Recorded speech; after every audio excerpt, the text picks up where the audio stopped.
our final event of the day is a late substitution with horns going off and police moving in outside the law school as we speak. And so of the local government panel, with a panel entitled The Occupation of Parliament and Pipitea, Legal, Constitutional and Civic Implications. And it will be chaired by Dr. Dean Knight, Associate Professor at the Faculty of Law, who just co-authored with Justice Matthew Palmer a new book on the New Zealand Constitution. Over to you, Dean.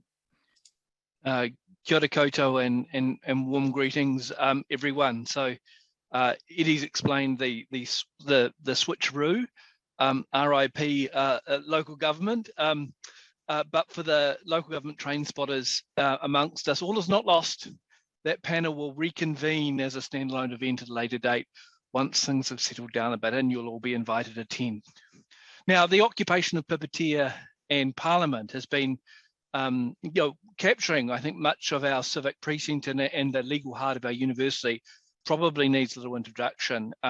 Most of us have been disrupted by it, some severely, and we've probably all got first-hand accounts of what's going on, both on the side of the protesters and now and state officials and the police. And yes, it does seem that it's setting off a little bit at the moment. The reports on Twitter were many police with riot gear rushing down the streets in front of our law school. So like me, you might have been following from afar through virtual means, and I do want to just shout out to Te Rangi Kaiwhiria Kamara, who's been doing a sterling job on Twitter, and maybe Eddie can post his handle if you want to. Not now, don't go and look there yet, because we've got 3/4 of an hour to work through the implications here. But if you wanted to follow, first a lot of the video and the accounts of what's going on, that's a great place to be.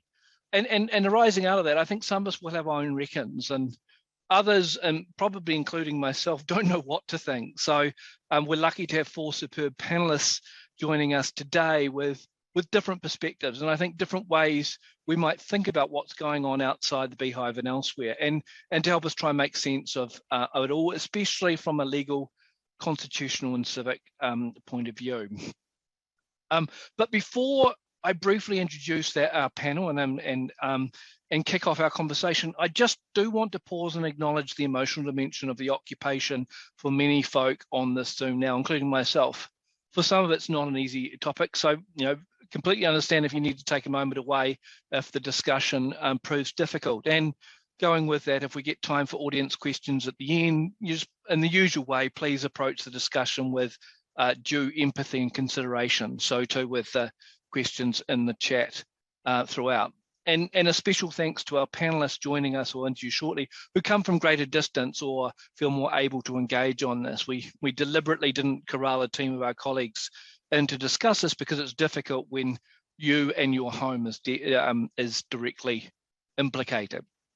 So to our panel then, we are joined for this discussion by Professor Andrew Geddes from Otago, a well-known public law expert, well known to all of this audience, and you won't see his face on the screen. You'll see a telephone icon. That's because he's joining us by old school means. Dr. Trevor Bradley, senior lecturer from criminology here at Te Heranga Waka. Also joining us is Professor Carissima Mathin of the University of Ottawa, an expert in constitutional and criminal law, bringing a comparative perspective from abroad where similar circumstances arose. And of course, Māmari Stevens from here at Te Heranga Waka, backing up from an earlier address on tikanga and adding her wisdom and insights to this topic.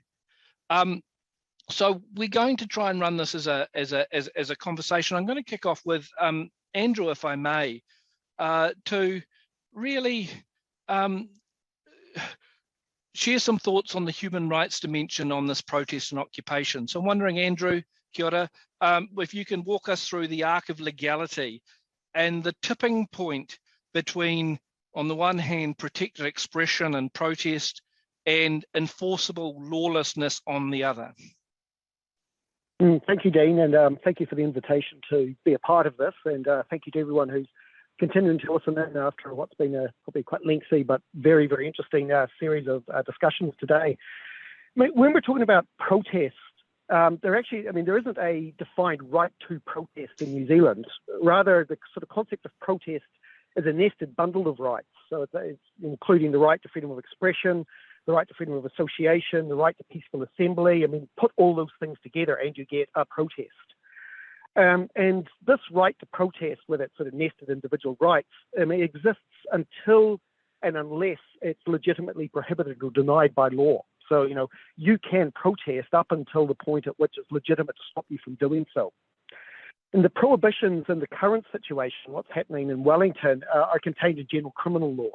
So what we're really looking at is a question of how does the criminal law apply to the various activities that are taking place around Parliament, and what public law considerations apply when answering that question. And the overall question, I think, that comes to with that sort of public law dimension is this application of criminal law to bring to a halt the various activities, is that a demonstrably justified limit on the nested bundle of protest rights? And there, of course, we're getting back to our old friend Section 5 of the Bill of Rights Act, which you've heard a lot about today. It seems more and more in our public law things sort of come around to that question of balance, that question of justification. When we're then looking at the sort of legality of, and the tipping point, as Dean put it, between the criminal law and protest, there are various protest activities in question. I mean, the protest that's taking place isn't just one thing. There's the activities that are taking place in the periphery of the protest, things like physical attacks on the police, physical attacks on other protesters, all those sort of issues. And there, the answer, I think, is just simply clear. Right? Those are criminal offences. They're probably quite serious criminal offences. There's no balance of rights on the other side. Those things are just out and out unlawful. Is I think, the abuse and harassment of passers-by, people who are just, around the edges of the protest or going through the protest itself and suffering abuse and harassment. I mean, those are all covered by summary offences provisions, disorderly or offensive behaviour, use of offensive language, and so on and so on. And the question about the application of those offences to the particular behaviour in question falls under the sort of balancing test that was established in the Brooker and Morse decisions in the Supreme Court.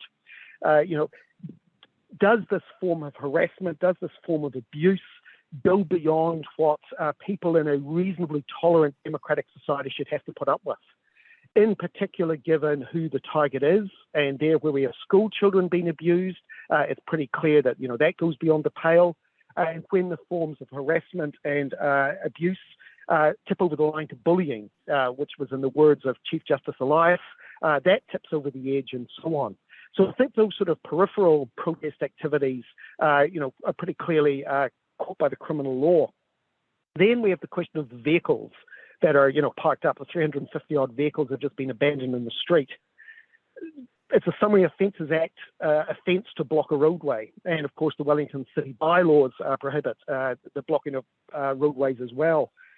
And they really add minimal, I think, sort of expressive or association rights to the protest itself. I mean, they're not adding much to the protest except for being incredibly inconvenient to everyone else, and therefore impinging on other people's freedom of movement, which of course is a guaranteed right under the Bill of Rights Act.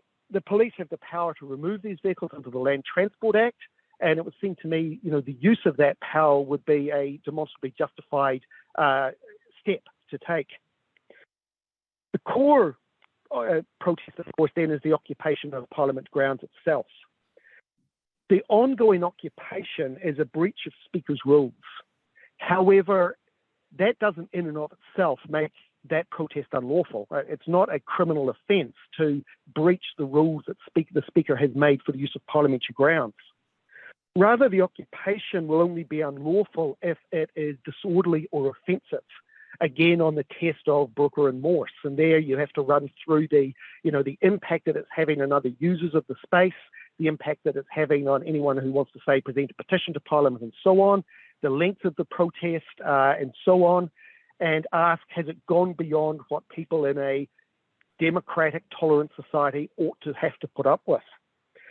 Or the alternative way that this protest could become unlawful is if it's carried out in breach of a trespass notice. So if the individuals concerned are individually told you are now trespassing on Parliament's grounds, and a failure to abide by that trespass notice is then an offence. The question then becomes, is the legality of any such notices as set out in the High Court decision in Beggs and the Police.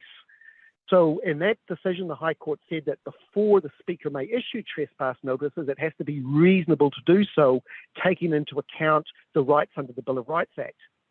Now, I think we can see that reasonable requirement as basically being the Section 5 test and application. Would using a trespass order to end the sort of protest be demonstrably justified? And it seems to me that that must then mirror the criteria in Brooker and Morse, which were, of course, decided after the Beggs decision was, because it would seem very strange that you could use a trespass order to bring a halt to a protest in ways that other criminal law provisions, disorderly and offensive behaviour, wouldn't allow to do so. So that's a very, very quick run through how I see what's happening on the streets around Wellington. I mean, it's primarily a criminal law matter now, but it's a criminal law matter that has to be viewed through this public law Bill of Rights lens, and each of the individual bits of the protest have to be looked through that lens in a slightly different way. Now, Andrew, I've got a question from a friend who may work at a global civic university opposite Parliament, and the hypothetical of if the streets are cleared and the noisy folk are confined to Parliament. You've mentioned Morse and tolerance. How long do we have to tolerate it?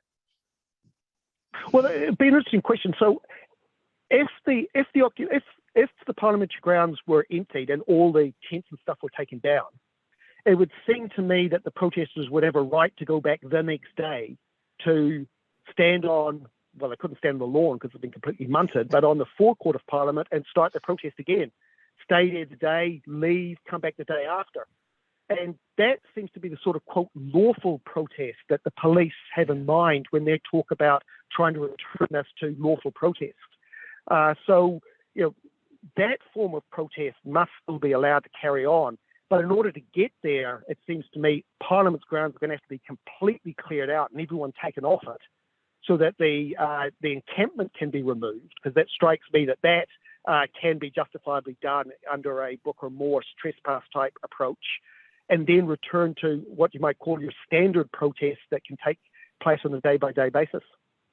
So I've got to put up with a little bit of noise in the long term. I think we're used to that for those of us that overlook the parliamentary precinct. Can I bring in Trevor here, because we've talked about the legal tipping point and the legality, and I want to sort of invite Trevor to make sense of the police's game plan here and Police Commissioner Costa's game plan.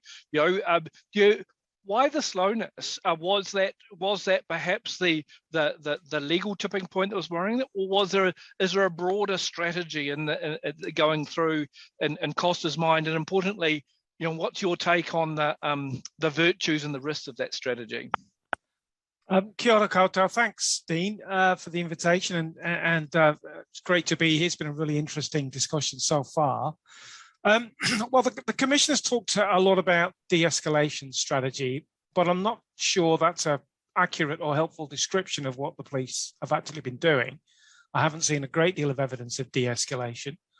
In fact, things seem to have ramped up a little bit this week.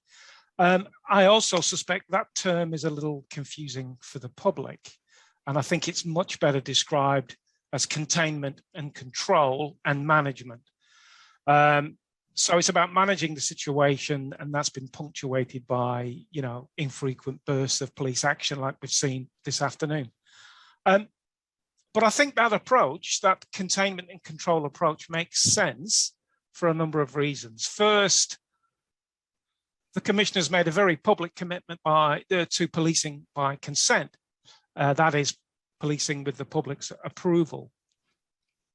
And so I think, given that commitment, the police have had little choice, at least initially, to adopt that containment kind of strategy. So he can't talk about, public consent and partnerships, and then at the first real test, go in boots and all. Second, I think we have to recognise that this is the biggest political protest we've seen in New Zealand for a very long time. And it's no easy task removing so many people that are determined not to be moved. So there's a lot of risk involved in that. And then, of course, third, police are operating under intense media scrutiny.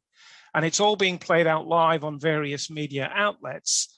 And of course, the police are very aware of the optics, and I'll try to avoid doing this invisible quote marks from now on. It's very difficult for the police to spin the narrative when so much is being captured on camera. These people do have a right to protest, regardless of how unpopular it might be. Police simply can't ban it or decide when a protest can or can't be staged.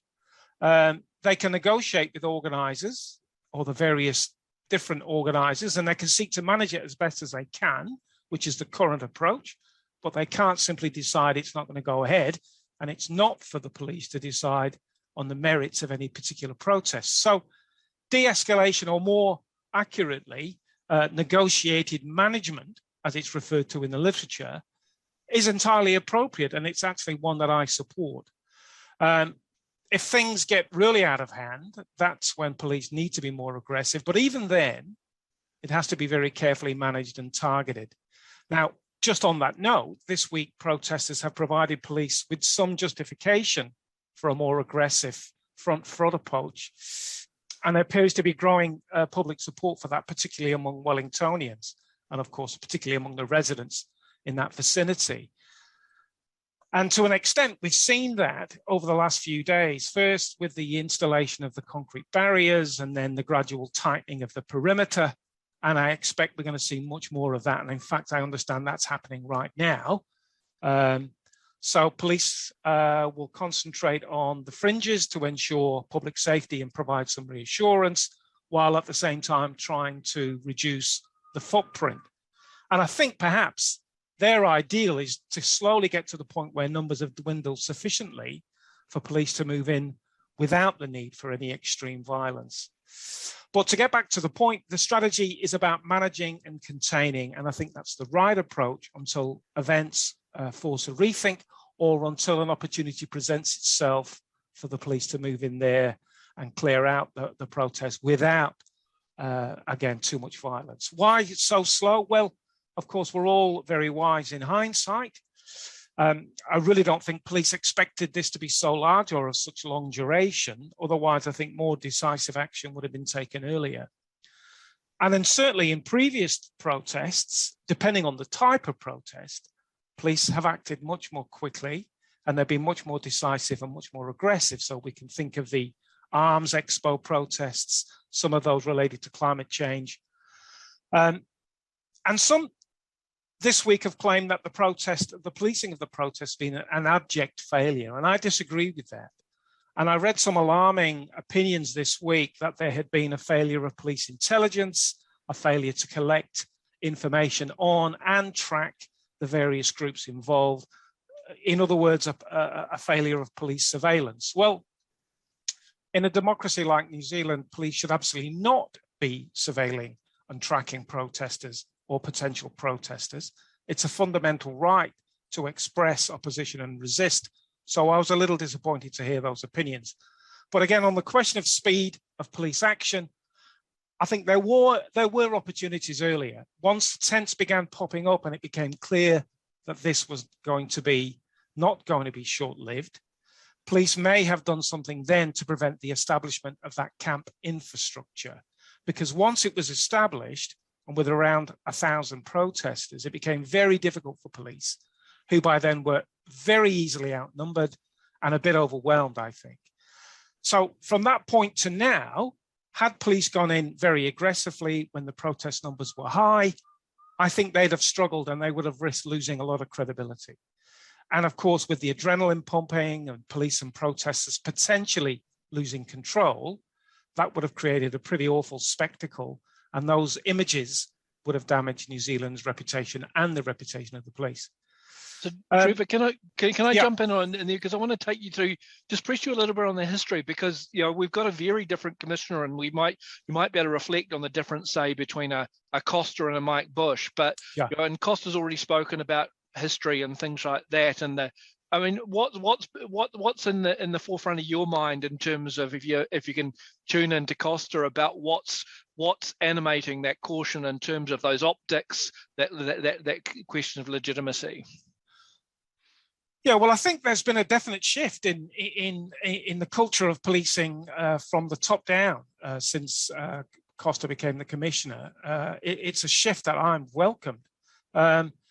And that shift was very, very clearly highlighted in that clash, I guess, between Simon Bridges and Costa in the Select Committee in Parliament a few months ago. I mean, I can't imagine the previous commissioner, Mike Bush, being described as woke, whatever that means, or being too soft. You know, when we had Simon Bridges asking ridiculous questions about whether police arrest anybody anymore. So definitely there's been a shift.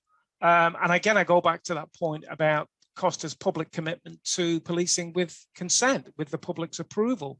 And I think that's a very key consideration in this particular situation and the way in which the police have gone about it.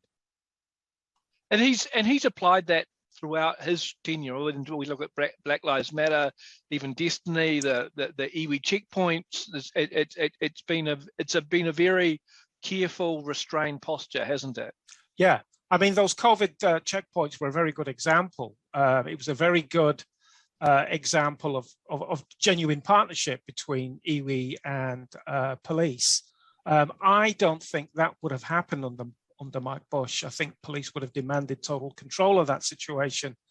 But that autonomy and that ability to self-police given to iwi was a welcome change, I think.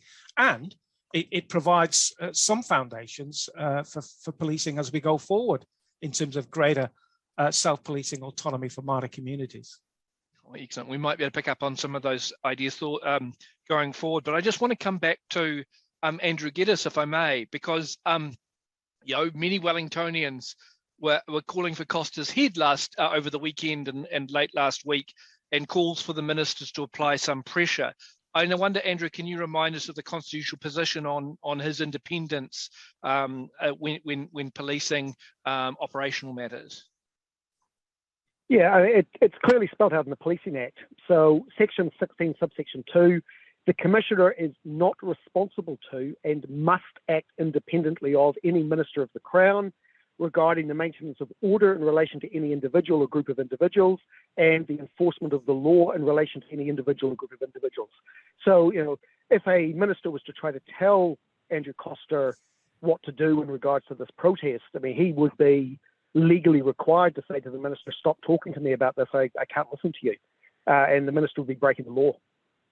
We had a chat, Andrew, too, about what happens. Can the PM sack the police commissioner if she was unhappy with his approach and appoint a more vigilant, hands-on? And then we might hear some insights from Ottawa in terms of what's happened in terms of their commissioner over there, but in terms of our legal or constitutional conventional position on sacking to achieve or replacing the commissioner to achieve similar outcomes. So the commissioner is appointed by the Governor General on the advice of the Prime Minister, and serves at the grace and favour of the Governor General. It's I forget the exact wording. Basically, it's you serve as long as the Governor General will have you. Whether that then means that the Prime Minister can say to the Governor General, get rid of this Commissioner of Police for any reason I like. Well, you're the administrative lawyer, Dean, and I would have thought that even though it appears to be an unfettered discretion, if you've got an absolute statutory bar on directing the Commissioner, and in fact it specifically says the Commissioner is not responsible to any minister for their actions, to then use their actions or their failure to act as a reason to sack them would strike me as just plain unlawful. But like I say, you're the administrative lawyer, and I bow to your greater expertise.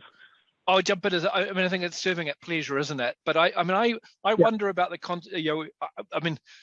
I don't know if it's arisen. I'm not old enough to know the history here about whether there might be a convention which shadows that independence as well. Maybe there's a normative case for a convention to be to crystallise around this, to say that the dismissal at pleasure power shouldn't be used to circumvent what is a very deliberate statutory power, but so independent of legality. But Can I come back to you, Andrew, and I will come to join others as we roll through. But there are other questions of legality and lawfulness in terms of the police commissioner and the enforcement action, and one might be the whether the police commissioner has enough powers to act, and whether there was a trigger for an emergency that may have allowed extra powers for the police to act, and secondly, the question of the Defence Force. And I see Sir Geoffrey Palmer has got a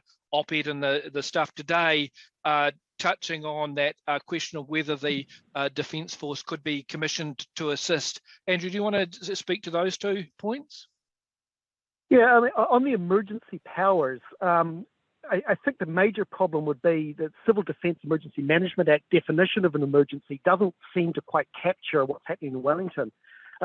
So for there to be an emergency, there has to be a situation that causes or may cause loss of life or injury or illness or distress or in any way endangers the safety of the public or property in New Zealand. And I think it'd be hanging a lot on the word distress in that definition to say that what's happening in Wellington is an emergency. I mean, it really looks to be, floods that are going to wipe people's houses out or drown people and so on. And so I'm just not sure that the trigger for an emergency is there to unlock any further powers if they are even needed. I mean, it strikes me that it's not a question of whether the police have enough powers, but more, as has just been discussed, whether those powers should be used in a more aggressive way or whether that would actually be counterproductive and just undesirable. On the question of the Defence Force, under the Defence Act, the Defence Force can be used to, quote, perform any public service. And I wonder if that might capture using defence assets under police guidance to say clear the road. So rather than use a tow truck, you use a defence vehicle to do so. So the Defence Force aren't acting as police officers, they're just kind of doing what the police say and giving their material to allow them to do so. It's then another step to bring in the army as police folk and to give them policing powers. And that can only be used under the Defence Act where there's an emergency in which one or more persons are threatening to kill or seriously injure or causing or attempting to cause the death or serious injury of other persons or causing or attempting to cause destruction or serious damage to property. And again, I don't think we're anything like that with the protest in its current form. So again, I don't think the triggering criteria is there to bring in the Defence Force in any policing aspect, as opposed to perhaps providing some assistance to the police to carry out their activities. Thanks, Andrew. Can I bring in Kadisima on this, because this is she comes to us from Ottawa. We've seen very heavy coercive force being exercised in invocation of emergency. So can you give us a sense of the scale of the convoy protest over there and walk us through how that was resolved?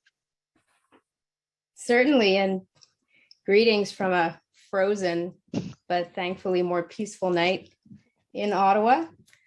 So beginning on January 28th, hundreds of very large trucks and campers and other vehicles rolled into Ottawa, some from thousands of kilometers away, broadcasting their move every step. And they parked on the municipal street directly abutting the Parliament. And they stayed there for 3 weeks with hundreds of people essentially occupying the downtown core, essentially setting up a sort of community. And then they were joined by thousands more people on 3 successive weekends. And they had a disparate set of demands. I mean, there was a motley crew. They wanted the removal of all COVID mandates. 70% of those mandates, I should point out, are imposed by provincial governments, not the federal government, because of our federal system. And they also wanted to essentially overthrow the government and set up this very bizarre new governing power with the Governor General and the unelected upper house or Senate and themselves, of course. And they, just had displayed a complete contempt of the law. They set up various structures. They had live stages, live concerts with huge stages. They would set off fireworks every night. They really intimidated and threatened thousands of residents in the downtown areas. They would accost people out in the street who were wearing masks. They invaded shopping malls and businesses, refusing to obey local public ordinances, and those businesses actually closed. The city's largest shopping mall closed for 20 days, and it's estimated that cost tens of millions of dollars in lost revenue, and of course, many, many people unemployed. Perhaps most famously, they sounded their truck horns incessantly, which was measured in the 80 to 100 decibel range. And these would be dozens of them. So this was in the level of intensity of a train horn. And a very brave young woman was successful in obtaining an injunction to stop this blaring of the horns. And they flouted that injunction after a few days. It should be noted as well that this was combined with a series of other protests at our land borders. So a number of crossings into the US that blockaded trade, and that cost, that disruption, the costs were estimated in the hundreds of millions of dollars because of the multi-billion-dollar trade relationship that we have with the United States. It should also be noted that members of the loyal opposition, a number of them were openly supportive of the people in the convoy because they were sympathetic to their particular complaint against COVID vaccines and the intense antipathy towards the prime minister noted by these people. So, the suggestion that has been made in some sense that this was really a form of political extortion that was going on using the people of Ottawa and indeed all the people affected by the blockades. So as I've mentioned, Canada is, of course, a federation. So there's divided authority between a national and subnational governments. And in the city of Ottawa is not a federal district. It's an ordinary municipality within the province of Ontario. There is a national commission that engages with the maintenance of buildings and certain highways, but the city itself, and particularly the streets that were occupied by the protesters, are not under federal control. They're under the control of the municipal government, which is a creature of the province of Ontario. Essentially, the city police force, so there is a police force strictly for the city of Ottawa, was dilatory in enforcing local laws. They made a number of claims about this. They did say that they had to respect the constitutional rights of the protesters, which are protected under our constitution. But it was clear that after several days, this was veering into the level of an unlawful protest. And certainly they were engaging in illegal activity by the permanent structures, the violation of numerous bylaws. And at some point as well, the local police said that they did not feel confident venturing in to actually enforce the law. The province issued an emergency order on Friday, February 11th that covered the blockades at the border and made some mention of the protest in Ottawa, but that weekend saw another massive influx of persons into the city, really very distressing street party, if you will. And on the following Monday, Valentine's Day, as it were, the federal cabinet invoked a public order emergency under the 1988 Emergencies Act. And so within several days, the Ottawa occupation was cleared due to an influx of thousands of officers from all over the country, and also the local deputization of members of the Royal Canadian Mounted Police. Hundreds of people were arrested, and a number of measures were published to designate certain protected areas, to have checkpoints, and most dramatically to enable Canadian banks and other financial institutions to cease dealings with designated persons who were engaging in illegal activity. So this, under the Emergencies Act, the measures go into effect as soon as they are published, but they then have to be subject to parliamentary review within 7 days. And the House of Commons voted in favor of the act this past Monday. It then proceeded to the upper house, which was considering it. But then tonight, or this afternoon, the cabinet decided that the immediate situation had resolved sufficiently, that they no longer considered an emergency to be in effect. And so the Prime Minister indicated that he was sending a notice of revocation to the Governor General. And I believe that royal assent has now been granted. And this first very historic invocation of the Emergencies Act has ended, and we'll have to see whether, in fact, the local police forces now have the gumption that they need to tackle any future incursions into Ottawa and into other places. Can I perhaps press you on whether you've got any brief reflections on any of the implications of the in terms of legitimacy, or going forward in terms of this very coercive and invocation of the emergencies? Is that what does that mean for civic democracy there? That's a big question, I know, but especially late at night and over where you are. But do you have some initial reflections? So I think there's a distinction between whether the situation met the definition of a public order emergency, and there is debate over whether that in fact was satisfied because of the unique features of this particular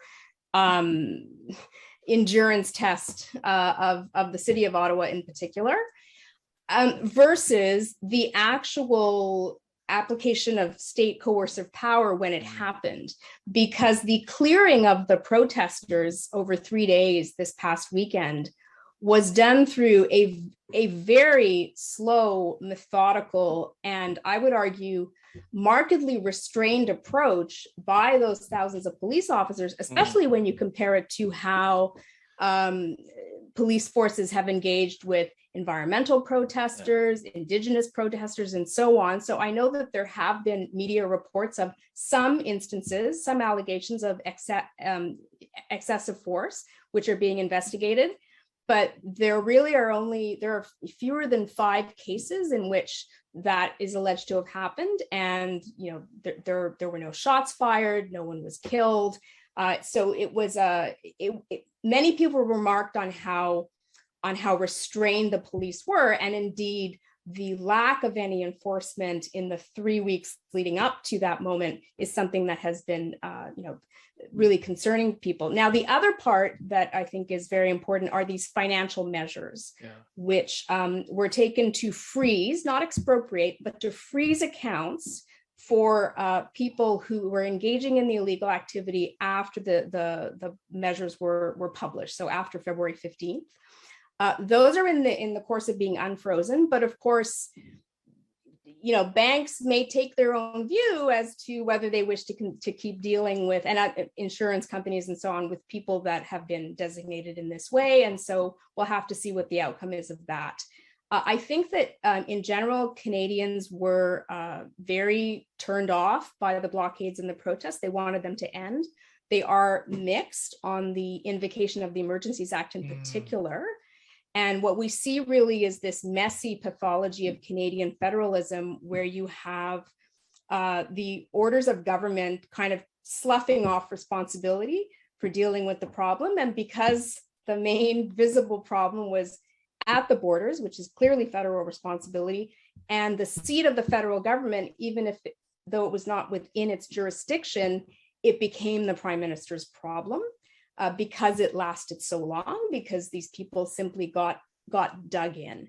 So whether this will create a precedent for future use, I think it's too soon to say. I should point out that we do, of course, have a constitution that entrenches fundamental rights, including the freedom of peaceful assembly. And there have been applications for judicial review of the invocation and of the government's actions, and those will certainly play out. Yeah, some really really interesting comparative perspectives from Canada there, almost on steroids from what we've had here. Perhaps that's the wrong term to use in this context of the mandates, but also leading a couple of months ahead of us, as many things have in the global environments before it happened elsewhere before us in New Zealand. I wonder if I can shift gears now, or shift lanes here now, because I want to bring in Mamari for a different perspective. Because at the moment we've largely been talking about how we manage what I might describe as the externalities of protest and occupation. And Mamari, you've I know from speaking to you and following your Twitter that you've been walking through and observing the organic evolution of the occupation, if you like, as an expression of community. And Karisma mentioned communities being established as well. And I wonder, what have you seen in that that's interested you or worried you in what's happening at sort of the occupation camp as a community? Kia ora, Dean. Just before I launch into that, I just wanted to acknowledge what you said right back at the beginning of this panel about the emotional toll. Like just as we started on this panel, there's a big clash outside my window. So you got police in riot gear, and it was all on. So I had to turn my camera off and burst into tears. Oh yeah. And I do so because the majority, or at least I'd say half of the people down there are Māori. Yeah. And I mean, I can't really tell. That's kind of what it looks like. And that feeling I have of Māori being fodder for other agendas, but that's just one perspective. So I just wanted to thank you for your acknowledgement of the emotional toll that it can take. So yeah, again, apologies for the sound. Well, I can't apologise for the sound. Well, our heart's with you, Mamari. So, well, it's not with me, man. Well, and the people outside. Yes, it's yes. Well, what have you seen? What have you seen that you'd like to share with us? Well, one of the things that I found quite interesting, and it's very discombobulating, talking about the thing that's going on right outside your window. But one of the things I've noticed when I've walking through was how much law matters to the people involved in this protest. And what I mean by that is how much there is kind of effort put into creating what I think of as a tiny radical kind of jurisdiction, where it's a bubble, if you like. So inside the bubble, a certain set of laws apply, and outside the bubble, the laws that the rest of us are expected to abide by apply. But inside the bubble is something different, and so you see that in the way. Look, it's all through this. And when I walk through into Parliament, there's definitely a sense of crossing the line, right? There's definitely a sense of an okatsi, like a boundary, like I was talking about in my presentation. So there's definitely a sense of crossing that line, and you're in a different kind of a mirror. It's like a legal mirror, and it's interesting the role that tikanga Māori has had, or at least allusions to tikanga Māori has had. Like, I've got some friends that have been involved in the protest, and one of them posted on her Facebook just before I went down, not long before I went down. She said, "Oh, come on down, whānau. It's a marae. We've created a marae." Now, of course, a marae is a really, really legally bounded space. If you talk about the norms of tikanga Māori, hard. You don't create a marae out of nothing. There's stuff that has to happen in order for there to be a marae. And then she made a comment along the lines of, it's all manaakitanga and aroha down here. And I found myself getting quite angry at this notion, because the aroha manaakitanga was only extending to the limits of the bubble, but not beyond it. So, and a marae does not impose itself and undercut and undermine the mana of those who surround it. So there is something I thought that was quite interesting. But I've seen tikanga called on a few times.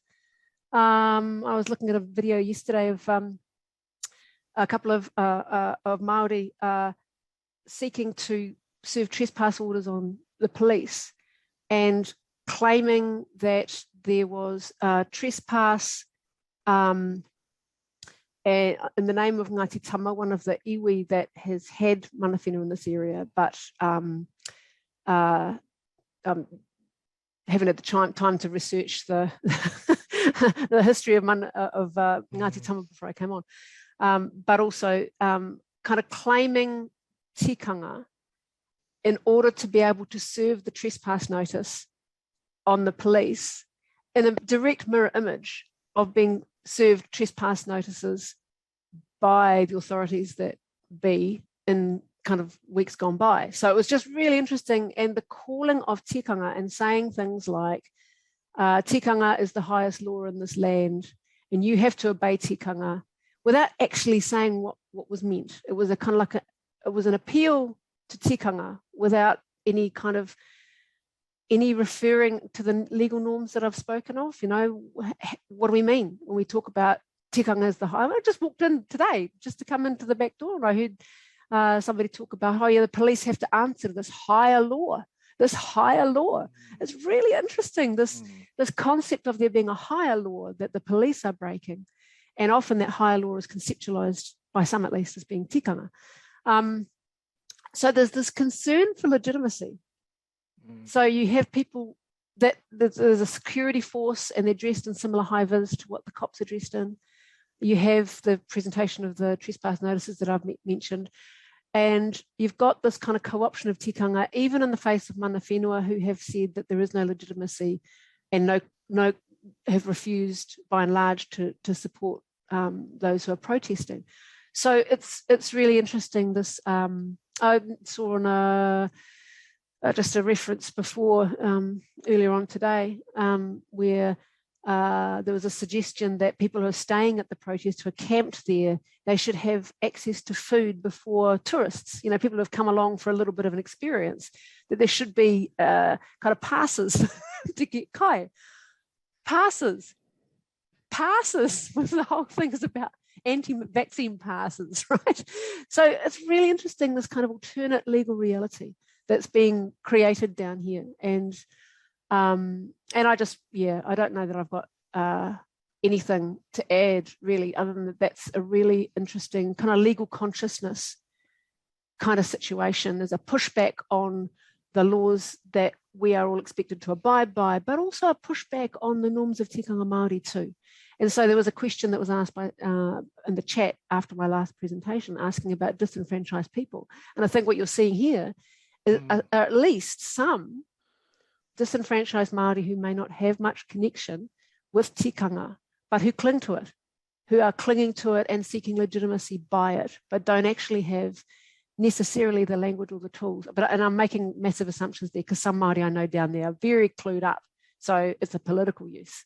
You know what I mean? So anyway, I don't know if that's at all helpful. Those are my thanks. Thank you, Mamri. And I think that probably is a convenient point to close, not just because our time is expiring, but I think that's points of provocation, reflection, different ways of thinking about what's happening around us. We've had some in the legal, constitutional, civic and comparative frame, but we've got a very human dimension and a sense of developing community, and it's in a time of flux. It's very hard to know how to react to that. So if I can take, I know this certainly won't be the last time that we're discussing the events in the civic precinct, because it looms large in our day-to-day lives, but like the Springbok tour riots or protests, and other uses of emergency powers are things that we'll reflect on as we go forward, and hopefully with the comfort of greater space. So with that, can you please, well, actually, I need to do it on your behalf because you can't applaud, but very grateful to our panelists, especially for their keen spirit and agreeing to step in at the last moment. Kia ora, thank you very much. And in sign language, can I do the customary applause sign? It's not jazz hands, it's very convenient for Zoom, and bring this panel to a close.